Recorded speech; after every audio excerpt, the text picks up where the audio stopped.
Grade 10 Cbse English First Flight. The Tale of Custard the Dragon.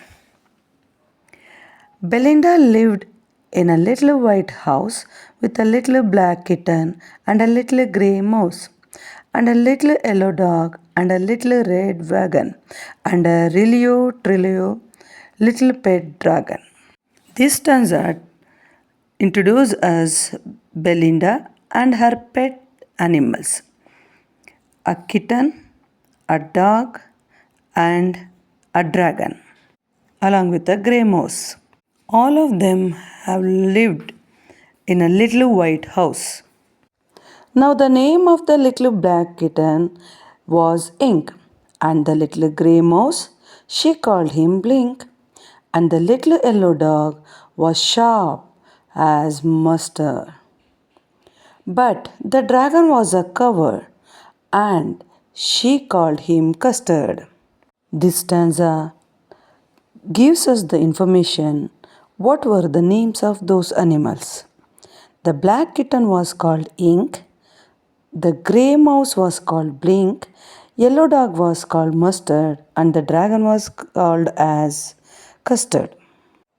Custard, the dragon, had big sharp teeth and spikes on top of him and scales underneath, mouth like a fireplace, chimney for a nose, and Trilio daggers on his toes. Here we come to know the physical features of the dragon, which had big sharp teeth and spike on its top, on its back, and there were scales underneath its body. And its mouth was like fireplace, and nose was like chimney, and it had daggers on his toes.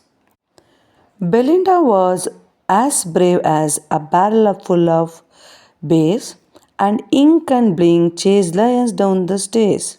Mustard was as brave as a tiger in a rage, but Custard cried for a nice, safe cage.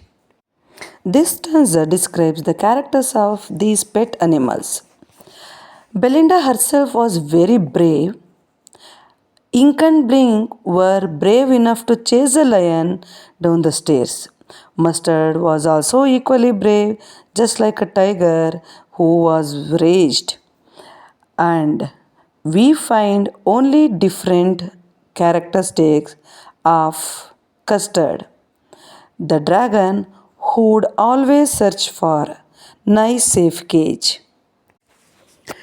Belinda tickled him. She tickled him unmerciful. Ink, Blink, and Mustard, they rudely called him Percival. They all sat laughing in the little red wagon at the Trilio cowardly dragon. Here we come to know Belinda was making fun of dragon.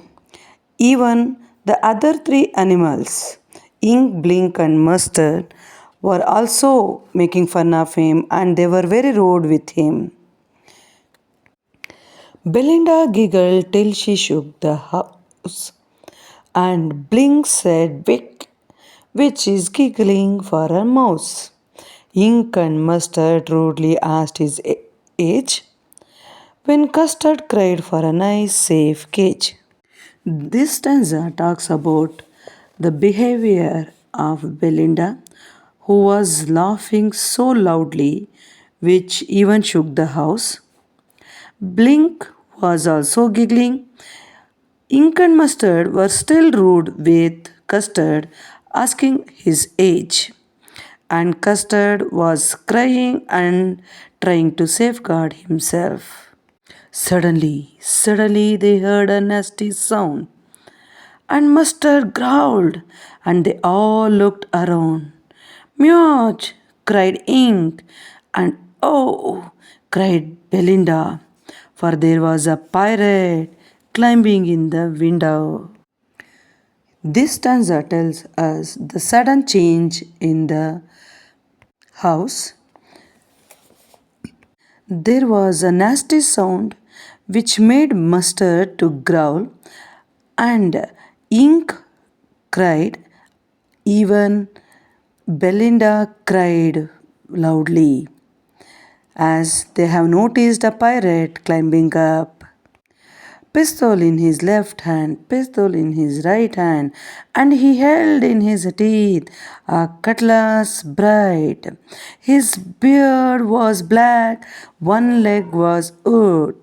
It was clear that pirate meant no good. Here we come to know that pirate had two pistols in his right and left hand and held a cutlass in his teeth. Even he had a wooden leg. Everybody came to know that he is not a good person and something is going to happen wrong. Belinda paled and she cried, "Help, help!" But Mustard fled with a terrified yell. Ink trickled down to the bottom of the household, and little mouse blinked strategically mousehold. Here, if we see, when Belinda was in distress, Mustard, Ink, Blink, everybody fled the scene. Nobody came to help her. But up jumped Custard, snorting like an engine, clashed his tail like irons in a dungeon, with a clatter and a clank and a jangling scream. He went at the pirate like a robin at a worm. We see now that only Custard has come over and helped Belinda and tried to save her from the pirate. He snorts like an engine, he clashes his tail like iron which moves in a dungeon, and with clatter and a clank he jumps over the pirate like a robin jumping on a worm. The pirate gaped at Belinda's dragon and gulped some grog from his pocket flagon. He fired two bullets, but they didn't hit, and Custard gobbled him every bit. Here we come to know that pirate, though he tried to fight back the dragon and fired two bullets on the dragon, he couldn't hit the dragon. The dragon just gobbled him up and finished the story of the pirate. Belinda embraced him, Mustard licked him. No one mourned for his pirate victim. Ink and Blink in glee did tirade around the dragon that ate the pirate. This stanza tells us how Belinda felt very happy for the bravery that Custard had shown. Mustard, Ink, Blink, everybody was happy and nobody cared about the pirate's death. Altogether, all of them appreciated the dragon for eating up the pirate. But presently up spoke little dog Mustard. I'd have been twice as brave if I hadn't been flustered. And up spoke Ink, and up spoke Blink. We'd have been 3 times as brave, we think. And Custard said, I quite agree that everybody is braver than me. In this stanza, we come to know that how Mustard, Ink, and Blink trying to convince that they could be better than Custard. They are braver than Custard. Of course, Custard agrees that all of them are braver than him.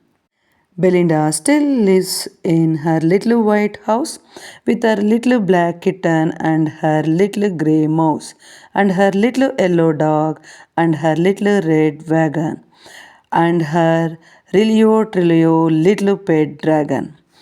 Belinda is as brave as a barrel full of bass, and Ink and Blink chase lions down the stairs. Mustard is as brave as a tiger in rage. But Custard keeps crying for a nice, safe cage. These two stanzas are repeated and are saying that nothing has been changed after this situation. Again, all those things routine happened the same. Written by Ogde Nash.